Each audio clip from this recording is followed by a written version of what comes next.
Hi, good evening all. Mid cap ഡോക്ടറിൻ്റെ post market and pre മാർക്കറ്റിലേക്ക് എല്ലാവർക്കും സ്വാഗതം. ഓക്കെ, അപ്പം ഇന്ന് മാർക്കറ്റ് എന്താണ്, ഒരു ഫോള് തന്നെങ്കിൽ തന്നെ ഒരു കൺസോൾട്ടേഷൻ സ്റ്റേജിലായിരുന്നു അല്ലേ. നമുക്ക് ഓപ്പർച്യൂണിറ്റികൾ ഉണ്ടായിരുന്നു, പക്ഷെ അത് കൃത്യമായിട്ട് ഉപയോഗിക്കാൻ അറിയാവുന്നവർക്ക് അവർ കൃത്യമായി ഉപയോഗിച്ച് പ്രോഫിറ്റ് ഉണ്ടാക്കിയിട്ടുണ്ട്. പലരും ഞാനൊരു കാര്യം നിങ്ങളോട് പറയാം. എനിക്ക് ഏറെക്കുറെ ഇപ്പോൾ ആൾക്കാർ ധാരാളം 1000 പേർക്ക് മേലുണ്ടെങ്കിൽ തന്നെ ഏറെക്കുറെ ആൾക്കാർ നിങ്ങൾ എന്നോട് കോൺടാക്റ്റ് ചെയ്യുന്നവരാണ്. ഓക്കെ, അപ്പം ഏറെക്കുറെ എനിക്ക് നിങ്ങളുടെ ട്രേഡിങ് സ്റ്റൈലും ഒക്കെ എനിക്ക് ഏറെക്കുറെ അറിയാം. നിങ്ങൾ എന്നോട് സംസാരിക്കുന്നുണ്ട്. അപ്പോൾ ഇതിനകത്തിൽ എനിക്ക് മനസ്സിലായ ഒരു കാര്യം, ഒന്നാമത്തെ കാര്യം, നിങ്ങൾ നിർത്തേണ്ട ഒരു കാര്യം നിങ്ങളുടെ ഓവർ ട്രേഡാണ്. ഓക്കെ, ഓവർ ട്രേഡ് നിങ്ങൾ ആദ്യം നിർത്തണം. ഞാൻ പറഞ്ഞു നിങ്ങളോട് 1 അല്ലെ 2 അല്ലെ മാക്സിമം 3 ട്രേഡിൽ കൂടുതൽ നിങ്ങൾ ചെയ്യാൻ പാടില്ല എന്ന് പല പ്രാവശ്യം കണ്ടു. ആദ്യത്തെ ഒരു ട്രേഡ് ഒരു ന്യായമായ പ്രോഫിറ്റ് ആണെന്നുണ്ടെങ്കിൽ അത് ഒഴിയുക. രണ്ടാമത്തെ ട്രേഡ് നിങ്ങൾ ചെയ്യാൻ താല്പര്യപ്പെടുന്നുണ്ടെന്നുണ്ടെങ്കിൽ ആദ്യത്തെ പ്രോഫിറ്റിൻ്റെ പകുതി മാത്രമേ നിങ്ങളുടെ സ്റ്റോപ്പ് ലോസ്. മനസ്സിലായോ പറഞ്ഞേ? നിങ്ങൾ ആദ്യം മാക്സിമം 3 ട്രേഡേ ചെയ്യാവൂ. ആദ്യത്തെ ഒരു ട്രേഡ് നിങ്ങൾ ട്രേഡ് ചെയ്തു പ്രോഫിറ്റ് ആണെന്നുണ്ടെങ്കിൽ, രണ്ടാമത് നിങ്ങൾക്ക് ഒരു ഓപ്പർച്യൂണിറ്റി ഉണ്ടെന്ന് നിങ്ങൾ തോന്നുന്നു, ആ ട്രേഡ് ചെയ്യണമെന്ന് ടെൻഡൻസി ഉണ്ടെന്നുണ്ടെങ്കിൽ, ആദ്യം കിട്ടിയ ട്രേഡിൻ്റെ പ്രോഫിറ്റിൻ്റെ പകുതി അത് മാത്രമേ മാർക്കറ്റിന് തിരിച്ചു കൊടുക്കാൻ, അല്ലെങ്കിൽ നിങ്ങൾ എസ്എല്ലായിട്ട് പരിഗണിക്കാവൂ. ഓക്കെ, അതിൽ കൂടുതൽ ഒരു കാരണവശാലും നിങ്ങൾ പരിഗണിക്കില്ല. നിങ്ങൾ അങ്ങനെ ട്രേഡ് ചെയ്ത് ശീലിക്കണം. ഓക്കെ, അതുകൊണ്ട് അപ്പോൾ അങ്ങനെ പലരും ആദ്യം 1-2 ട്രേഡ് എടുത്ത് പരാജയപ്പെടുത്തി വീണ്ടും വീണ്ടും ആവേശം മൂത്ത് ചെയ്ത് കിട്ടിയതുകൂടെ കളയുന്ന സ്വഭാവമാണ് പലരിലും കണ്ടുവരുന്നത്. ഇപ്പോൾ ആ ടെൻഡൻസി കൂടി വരിക. നിങ്ങൾക്ക് ഇപ്പോൾ ആ ടെൻഡൻസി ഇങ്ങനെ ഓവർ ട്രേഡ് ടെൻഡൻസി കൂടി വരിക. പിന്നെയും ട്രേഡ് ചെയ്യാനുള്ള ഒരു ടെൻഡൻസി, അത് ശരിയല്ല, നിങ്ങളെ നശിപ്പിക്കും. നിങ്ങൾക്ക് രക്ഷപ്പെടണമെന്ന് ആഗ്രഹമുണ്ടെന്നുണ്ടെങ്കിൽ നിങ്ങളങ്ങനെ ചെയ്യരുത്. എനിക്കത് മാത്രമേ പറയാനുള്ളൂ. അതുപോലെ തന്നെ ന്യായമായ പ്രോഫിറ്റ് കിട്ടിയാൽ വീണ്ടും പറയുന്നു, ബുക്ക് ചെയ്ത് മാറാൻ ശ്രമിക്കുക. നമുക്ക് ഇന്നത്തെ ട്രേഡ് നോക്കിക്കഴിഞ്ഞാൽ മാർക്കറ്റ് ഓപ്പൺ ചെയ്തു ഇല്ല, ഏകദേശം ഒരു 40 പോയിൻ്റ് ഗ്യാപ്പ് അപ്പ് ആയിരുന്നു. ഓപ്പൺ ചെയ്തു, നേരെ മാർക്കറ്റ് നേരെ താഴോട്ട് വന്നു വീണ്ടും ഒരു റീടെസ്റ്റ് പോലെ കിട്ടി, മാർക്കറ്റ് നേരെ തിരിച്ച് താഴോട്ട്. ഞാൻ നിങ്ങളോടൊരു കാര്യം പറഞ്ഞിട്ടുണ്ട്. നമുക്കൊരു വലിയ ക്യാൻഡിൽ കിട്ടുകയാണെന്നുണ്ടെങ്കിൽ, ഈ എൻ്റെ വീഡിയോകളൊക്കെ നിങ്ങൾ സ്ഥിരമായിട്ട് കാണുന്നവരാണെങ്കിൽ ഇതൊക്കെ ഞാൻ പറയാതെ തന്നെ നിങ്ങൾക്ക് ഞാൻ ഇപ്പോൾ ഓരോ ദിവസവും വ്യത്യസ്ത സാഹചര്യങ്ങളായിരിക്കും അല്ലേ, മനസ്സിലായോ?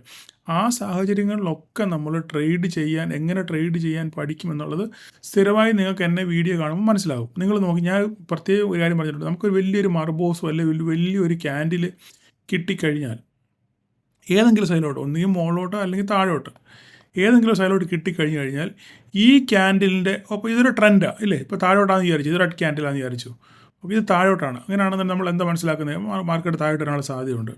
ഇത് എപ്പോഴാണ് ഇൻവാലിഡ് ആകുന്നത്? ഞാൻ അങ്ങനെ പഠിപ്പിച്ചിട്ടുള്ളത്, ഈ ക്യാൻഡിലിൻ്റെ 50% എങ്കിലും മുകളിൽ അടുത്തൊരു ഗ്രീൻ ക്യാൻഡിൽ, ഇത് റെഡ് ക്യാൻഡിലാണെങ്കിൽ ഗ്രീൻ ക്യാൻഡിൽ ക്ലോസിങ് വന്നാൽ നമുക്ക് ഈ ക്യാൻഡിൽ ഈ ട്രെൻഡ് ഇൻവാലിഡ് ആയെന്ന് മനസ്സിലാക്കാൻ പറ്റും.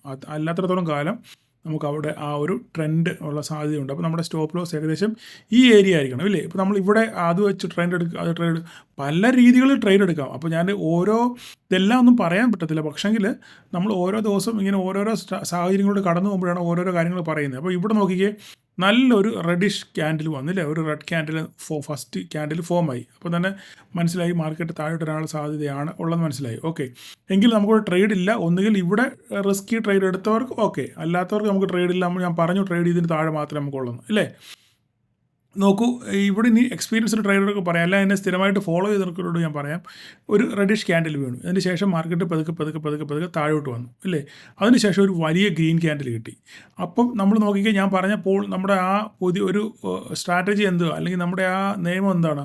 ഇതിൻ്റെ ഈ ക്യാൻഡിലിൻ്റെ 50% കട്ട് ചെയ്ത് മുകളിൽ പോയി. ഈ ഗ്രീൻ ക്യാൻഡിൽ 50% കട്ട്, അല്ലെങ്കിൽ അടുത്തൊരു ക്യാൻഡിലൂടെ വീണ് 50% കട്ട് ചെയ്തെങ്കിൽ മാത്രമേ പിന്നെ ഈ ട്രെൻഡ് എന്ത് ചെയ്തിട്ടു, ഇൻവാലിഡ് ആകത്തുള്ളൂ. അല്ലാത്തടത്തോളം കാലം ഈ ട്രേഡ് അല്ലെങ്കിൽ ഈ ട്രെൻഡ് വാലിഡാണ്. അപ്പോൾ നോക്കിക്കേ, ഇവിടെ എന്താ സംഭവിച്ചത്? 50% കട്ട് ചെയ്തില്ല, നേരെ റിവേഴ്സ് ചെയ്തതിന് ശേഷം നേരെ മാർക്കറ്റ് നേരെ താഴോട്ട് വന്ന് നമ്മുടെ പോയിന്റിലെത്തി. അപ്പോൾ ഇവിടെ ആരെങ്കിലും ട്രേഡ് എടുത്തിട്ടുണ്ടെന്നുണ്ടെങ്കിൽ ഒരു 411, ഏകദേശം ഒരു 10, 60, 70 പോയിൻ്റ് അവർക്ക് ഗ്രാബ് ചെയ്യാൻ പറ്റിയിട്ടുണ്ട് ഈ പോയിൻ്റ് വരെ. ഓക്കെ, അതൊരു ട്രേഡ്. ഓക്കെ, ഇത് റിസ്കി ട്രേഡേഴ്സ്, സേഫ് ട്രേഡേഴ്സ് ഇല്ല. റിസ്കി ട്രേഡേഴ്സ് സ്ഥിരമായിട്ട് ചാർട്ടുകൾ ഫോളോ ചെയ്യുന്നവർക്ക് മാത്രം കിട്ടുന്ന ട്രേഡ്, അല്ലെങ്കിൽ പ്രൈസ് ആക്ഷനൊക്കെ നല്ലപോലെ പഠിച്ചവർക്കും ഓർമ്മയിലുള്ളവർക്കും ചെയ്യാൻ പറ്റുന്നൊരു ട്രേഡാണ് അത്. ഒന്ന്. രണ്ടാമത്തെ ട്രേഡ് എന്താണ്? നമ്മുടെ സ്ഥിരം എന്താ പറയുന്നത്, ഒരു 5 മിനിറ്റിൻ്റെ ക്യാൻഡിൽ ക്ലോസിങ് കിട്ടണം. ഇവിടെ കൃത്യമായിട്ട് ഒരു 5 മിനിറ്റിൻ്റെ ക്യാൻഡിൽ ഒരു 75% ഒരു ബോഡി ഇവിടെ നമുക്ക് എന്ത് ചെയ്തു, ഈ ക്യാൻഡിൽ കിട്ടി അല്ലേ. അപ്പോൾ നമ്മളൊക്കെ ഒരു ട്രേഡ് എടുക്കാനുള്ള സെറ്റപ്പായി. നേരെ മാർക്കറ്റ് നേരെ റിവേഴ്സ് ചെയ്ത് ഒരു റീടെസ്റ്റ് പോലെ വന്നു, അല്ലെങ്കിൽ ഒരു ഗ്രീൻ ക്യാൻഡിലിൻ്റെ റിവേഴ്സൽ വന്നു, ഇതേലെടുക്കാം. അല്ലെങ്കിൽ രണ്ടാമത് വീണ്ടും വന്ന് റീടെസ്റ്റ് ചെയ്യുന്ന സമയത്ത് നമ്മൾ എപ്പോഴും നമുക്കിവിടെ റീടെസ്റ്റ് കിട്ടും എന്തായാലും ഇല്ലേ. ഒരു റീടെസ്റ്റ് വന്ന് നമുക്ക് രണ്ടാമത് കിട്ടി, ഒരു 4 ക്യാൻഡിൽ നമുക്ക് കിട്ടി. എത്ര വരെ? 411 മുതൽ 300 ഏകദേശം 350 വരെ അതിവിടെ കിട്ടിയ ഒരു 60 പോയിൻറ്റ്. ഇതൊക്കെ ന്യായമാണ്. നിങ്ങൾ അന്യായത്തിന് പോകുമ്പോഴാണ് ഈ പ്രശ്നങ്ങൾ വരുന്നത്. നിങ്ങളൊരു കാര്യം ചിന്തിക്കണം. നമ്മളെപ്പോഴും വിചാരിക്കും മാർക്കറ്റ് ഇവിടുന്ന് വീഴുമല്ലോ, ഇവിടെ ചിലപ്പോൾ പൊട്ടി ഇങ്ങനെ വീഴുന്നു, നേരെ മാർക്കറ്റ് താഴോട്ട് വരും എന്നുള്ളതാണ് നമ്മുടെ ധാരണ. നിങ്ങളുടെ ട്രേഡിങ്ങിൻ്റെ പഴയ കാര്യങ്ങൾ നിങ്ങൾ ചിന്തിച്ചു, നിങ്ങളൊന്ന് റീവൈൻഡ് ചെയ്ത് നോക്കിക്കഴിഞ്ഞാൽ നിങ്ങൾക്ക് എത്ര പ്രാവശ്യം ഇങ്ങനെ കിട്ടിയിട്ടുണ്ട്. ഇങ്ങനെ ഫോൾ വന്ന് ഒറ്റയടിക്ക് ഇങ്ങനെ താഴോട്ട് വരുന്ന എത്ര ഫോൾ കിട്ടിയിട്ടുണ്ട്. നിങ്ങളുടെ പ്രതീക്ഷ മുഴുവൻ എന്താണ്? പ്രതീക്ഷ മുഴുവൻ എന്താണ്? മാർക്കറ്റ് ഇവിടെ വീഴുന്ന 4 ക്യാൻഡിൽ വന്ന് നേരെ മാർക്കറ്റ് താഴോട്ട് നേരെ ഇങ്ങ് പോരും എന്നുള്ളതാണ് പ്രതീക്ഷ. പക്ഷേ നിങ്ങളുടെ ട്രേഡിംഗ് ലൈഫ് തന്നെ ഒന്ന് റീവൈൻഡ് ചെയ്ത് നോക്കിക്കഴിഞ്ഞാൽ എത്ര പ്രാവശ്യം ഇങ്ങനെ കിട്ടിയിട്ടുണ്ട്? വളരെ ചുരുക്കം പ്രാവശ്യം മാത്രം, 1-2 മാസത്തിൽ 1-2 പ്രാവശ്യം മാത്രമായിരിക്കും ചിലപ്പോൾ ഇങ്ങനൊരു സിനാരിയോ ഉണ്ടാകാറുള്ളത് ഇല്ലേ. അതേസമയം ന്യായം ബുക്ക് ചെയ്യാനാണെങ്കിലോ എത്ര ഓപ്പർച്യൂണിറ്റി. നിങ്ങൾ അങ്ങനെ ചിന്തിക്കേ, ന്യായം ഈ ഒരു 50 പോയിൻറ്റിനെ ഞാൻ പിടിക്കുന്നുള്ളൂ. ഓക്കെ, ഞാൻ ATM അല്ല എടുത്തേക്കുന്ന 50 പോയിൻറ്റ് കിട്ടി, എനിക്കൊരു 20 പോയിൻറ്റ് കിട്ടും പ്രീമിയത്തിൽ. ഓക്കെ, അത് മതി എന്നുള്ള രീതിയിൽ ട്രേഡ് ചെയ്യുന്നവരാണെന്നുണ്ടെങ്കിലോ വീണ്ടും പോയി റീടെസ്റ്റ് ചെയ്ത് ഇല്ലേ. നമ്മുടെ ഞാൻ പറഞ്ഞത് നമ്മുടെ പ്രധാനപ്പെട്ട ലൈനായത് ഇല്ലേ, നമ്മുടെ റേഞ്ച് ലൈനാണ്. വീണ്ടും വന്നു, ഒരു 50 പോയിൻറ്റ് കിട്ടി, വീണ്ടും പോയി. ഇവിടെ കിട്ടിയില്ല, അവിടെ വരെ കിട്ടിയില്ല വിചാരിച്ചു. പിന്നെ നമ്മൾ കാത്തിരുന്ന് വീണ്ടും കിട്ടി ഒരു ട്രെയിൻ. അപ്പം നമ്മൾ എന്താണ്, അവസരത്തിന് വേണ്ടി കാത്തിരിക്കുക, ഓപ്പർച്യൂണിറ്റിക്ക് വേണ്ടി നമ്മൾ കാത്തിരിക്കണം. സഹോദരങ്ങളെ, നിങ്ങളോടൊരു കാര്യം പ്രത്യേകം ഞാൻ പറയാം. ചുമ്മാതെ ചാടിക്കേറി വീഴാതെ നമുക്ക് ആ കൃത്യമായ പോയിന്റുകളിൽ, നമ്മുടെ സപ്പോർട്ടുകളിലോ റെസിസ്റ്റൻസുകളിലോ മാത്രം നിങ്ങൾ ട്രേഡ് എടുക്കാൻ പരിശീലിക്കുക. നിങ്ങളുടെ പ്രശ്നം എന്ന് വെച്ച് കഴിഞ്ഞാൽ ഇത് പോവോ എന്നുള്ള ചിന്തയാണ് നിങ്ങളെ ഭരിക്കുന്നത്. അതുകൊണ്ട് നിങ്ങൾ എന്ത് ചെയ്യും? നിങ്ങൾ ആവശ്യമില്ലാത്ത ട്രേഡുകൾ നിങ്ങൾ പോയി എടുത്ത് നഷ്ടം വരുത്തി വെക്കാൻ നിങ്ങൾ ശ്രമിക്കും. അതുകൊണ്ട് എനിക്ക് നിങ്ങളോട് സ്നേഹത്തോട് ഉപദേശിക്കാനുള്ളത്, നിങ്ങൾ ഒരു 50 പോയിൻ്റ് പിടുത്തം പിടിക്കുക, അല്ലെങ്കിൽ ഒരു 60 പോയിൻ്റ്. ഇല്ലെങ്കിൽ നിങ്ങൾ എന്ത് ചെയ്യണം, ആ ബൈ പ്രൈസ് അല്ലെങ്കിൽ നിങ്ങൾ ഉദ്ദേശിച്ച 50 പോയിൻ്റ് ഓക്കെ അവിടെ വരെ വന്നു, അവിടെ സ്റ്റോപ്പ് ലോസ് ഇടുക. കിട്ടുന്നത് കിട്ടട്ടെ, ഇല്ലെങ്കിൽ താഴെ പോയിക്കോട്ടെ. ഞാൻ പറഞ്ഞ് മനസ്സിലായോ?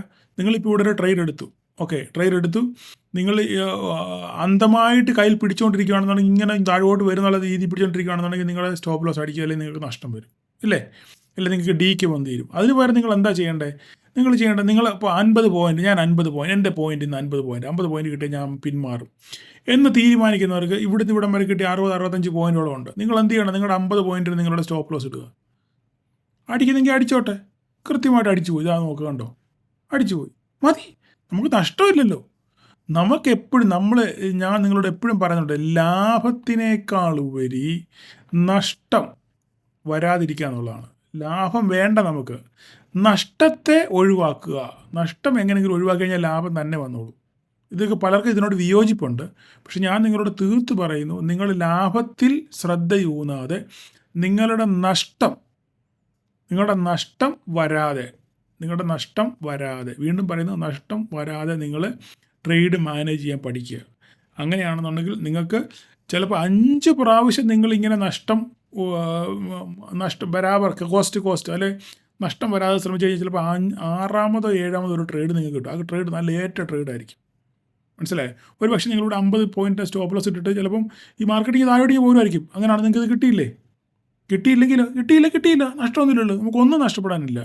അപ്പോൾ നിങ്ങൾ അങ്ങനെയൊക്കെ ചിന്തിക്കുക.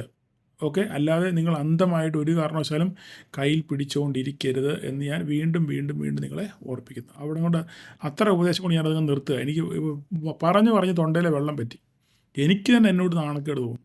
ഓക്കെ, അപ്പം എല്ലാവരുടെയും ധാരണ മാർക്കറ്റ് പൊട്ടുവോ ക്യാപ്ഷൻ ഈ പറഞ്ഞ പോലെ തന്നെ യുദ്ധത്തിൻ്റെ കാര്യങ്ങളൊക്കെ പറയുന്നുണ്ട്. പൊട്ടുവോ വെച്ചാൽ ഒരു ലിമിറ്റഡാണ് മാർക്കറ്റ്. എപ്പോഴും നമുക്ക് ഞാൻ പറഞ്ഞു മാർക്കറ്റ് ഒരു റേഞ്ച് ബൗണ്ട് മാർക്കറ്റാണ് അല്ലേ. ഇവിടെ ഇപ്പോൾ തന്നെ കൺസോളിഡേഷനാണ്. കൺസോളിഡേറ്റ് ഇങ്ങനെ പോയി അവസാനം ചെറിയൊരു ഫോള് കിട്ടി. ഈ ഫോള് ഇവിടം വരെ ഉണ്ടെങ്കിലും മാർക്കറ്റ് 50 പോയിൻറ്റിന് മുകളിലാണ് ക്ലോസ് ചെയ്തിരിക്കുന്നത്. ഇവിടെയാണ് മാർക്കറ്റ് ക്യാൻഡിൽ കാണുന്നത്. പക്ഷേ 379 മാർക്കറ്റ് ക്ലോസ് ചെയ്തിരിക്കുന്നത്. അപ്പം മാർക്കറ്റ് ഈ റേഞ്ചിനകത്ത് തന്നെയാണ്, ഈ റേഞ്ച് തന്നെയാണ് മാർക്കറ്റ് ക്ലോസ് ചെയ്യുന്നത്. അപ്പോൾ നമുക്കിനി നാളത്തെ ഒരു സ്ട്രാറ്റജി എന്ന് പറഞ്ഞു കഴിഞ്ഞാൽ നാളെ നമ്മൾ എന്താ ശ്രദ്ധിക്കേണ്ടത്? നാളെ നമ്മൾ ശ്രദ്ധിക്കേണ്ട പ്രധാനപ്പെട്ടൊരു കാര്യം നമുക്ക് ഇത് വേറെ മാറ്റങ്ങളൊന്നും വരുത്താനില്ല. പക്ഷെ വേറൊരു സംഭവമുണ്ട്. വേറൊരു സംഭവം എന്ന് പറഞ്ഞു കഴിഞ്ഞാൽ നമ്മളുടെ വളരെ നാളുകൾക്ക് ശേഷം നമുക്കൊരു ബോക്സ് ഇവിടെ വരയ്ക്കാം. ഓക്കെ, ഇതാണ് നമ്മുടെ ബോക്സ്.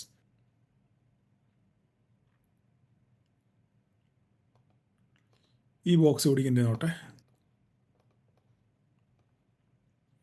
ചുമ്മാ മാർക്കറ്റ് അല്ലേ. അപ്പം നാളെ മാർക്കറ്റ് ഇതിനകത്ത് കൺസോളിഡേറ്റ് ചെയ്യുന്നത് നോക്കുക, എങ്ങോട്ട് ബ്രേക്ക് ചെയ്യുന്ന നോക്കുക. ഒന്നുകിൽ ഇങ്ങോട്ട് ബ്രേക്ക് ചെയ്യുമോ ഇങ്ങോട്ട് ബ്രേക്ക് ചെയ്ത് ഇതിൻ്റെ താഴെ സസ്റ്റെയിൻ ചെയ്യുകയാണെന്നുണ്ടെങ്കിൽ ഈ ബോക്സിൻ്റെ താഴെ, ഓക്കെ, ഈ ബോക്സിന് താഴെ സസ്റ്റെയിൻ ചെയ്യുകയാണെന്നുണ്ടെങ്കിൽ ഫസ്റ്റ് ടാർഗറ്റ് ഇത്, പിന്നെ ഇവിടെ താഴോട്ട് പോയാൽ ഇത്ര. ഇല്ല മോളോട്ടാണെന്നുണ്ടെങ്കിൽ ഇത് ബ്രേക്ക് ചെയ്യണം. ഇത് ബ്രേക്ക് ചെയ്തെങ്കിൽ മാത്രമേ നമുക്ക് മോളോട്ടൊരു അപ്സൈഡ് പറയാൻ പറ്റത്തുള്ളൂ. ഓക്കെ, അല്ലെങ്കിൽ ഇവിടെ വന്ന് തട്ടി തിരിച്ചു തരാൻ നോക്കുക. ഓക്കെ, അല്ലെങ്കിൽ ഇവിടെ വന്ന് സസ്റ്റെയിൻ ചെയ്ത് നേരെ പോകാൻ നോക്കുക. ഇത് ബ്രേക്ക് ചെയ്ത് താഴെ ഒരു 5-10 മിനിറ്റ് നമ്മൾ വെയിറ്റ് ചെയ്യുക. ഓക്കെ, 5-10 മിനിറ്റ് വെയിറ്റ് ചെയ്ത് ഇവിടെ സസ്റ്റെയിൻ ചെയ്യുന്നുണ്ടെങ്കിൽ നമുക്ക് താഴോട്ട് നോക്കാം. അപ്പോൾ നമ്മുടെ സ്റ്റോപ്പ് ലോസ് ഈ ലൈനായിരിക്കും. ഓക്കെ, അങ്ങനെ അതല്ലാതെ വേറെ പ്രത്യേകിച്ച് കാര്യങ്ങളൊന്നും പറയാനില്ല. ബാക്കി എല്ലാ ലൈനുകളും അവിടെ കിടപ്പുണ്ട്. വേറെ ഇവിടെ കാര്യങ്ങളൊന്നും പറയാനില്ല. വേറെ ഒരു കാര്യം പറയാനില്ല. ഒരു സെക്കൻഡ് നോക്കട്ടെ. ഓക്കെ, അപ്പം ബാക്കി ലൈനുകളെല്ലാം ഇവിടെ വരച്ചിട്ടുണ്ട് കണ്ടോ.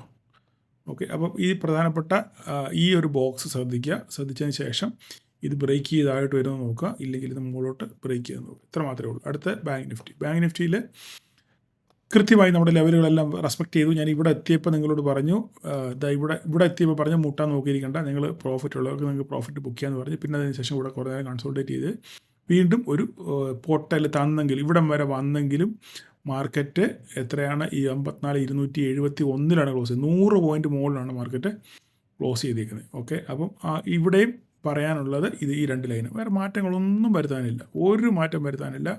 ഇതേ ലൈൻ തന്നെയാണ്. ഓക്കെ, ഇത്രയും അഡ്ജസ്റ്റ് ചെയ്യുക. ഓക്കെ, ഇതിനകത്ത് ഓപ്പൺ ചെയ്ത് എങ്ങോട്ട് ബ്രേക്ക് ചെയ്ത് നോക്കുക. അതിനുശേഷം മാത്രം നിങ്ങൾ ട്രേഡിനെ പറ്റി ചിന്തിക്കുക. വേറെ പ്രത്യേകിച്ച് ഒന്നും പറയാനില്ല. ഓക്കെ, അപ്പം അത് മനസ്സിലായല്ലോ. ഇനി അടുത്തത് മിഡ് ക്യാപ്പിൽ ഇന്ന് പേഴ്സണലായിട്ട് പറഞ്ഞവർക്ക് 3-4 പേർക്ക് നല്ല ട്രേഡ് കിട്ടിയിട്ടുണ്ട്. അവർ കുത്തിയിരുന്നത് പിടിച്ചു എന്നുള്ളതാണ്. നമ്മുടെ ലെവല് കൃത്യമായിട്ട് നമ്മുടെ ലെവൽ വന്ന് കറക്റ്റായിട്ട് സപ്പോർട്ട് എടുത്ത് നിൽക്കുകയാണ്. അപ്പോൾ ഇനി ഇവിടുന്ന് എന്ത് സംഭവിക്കുന്നു?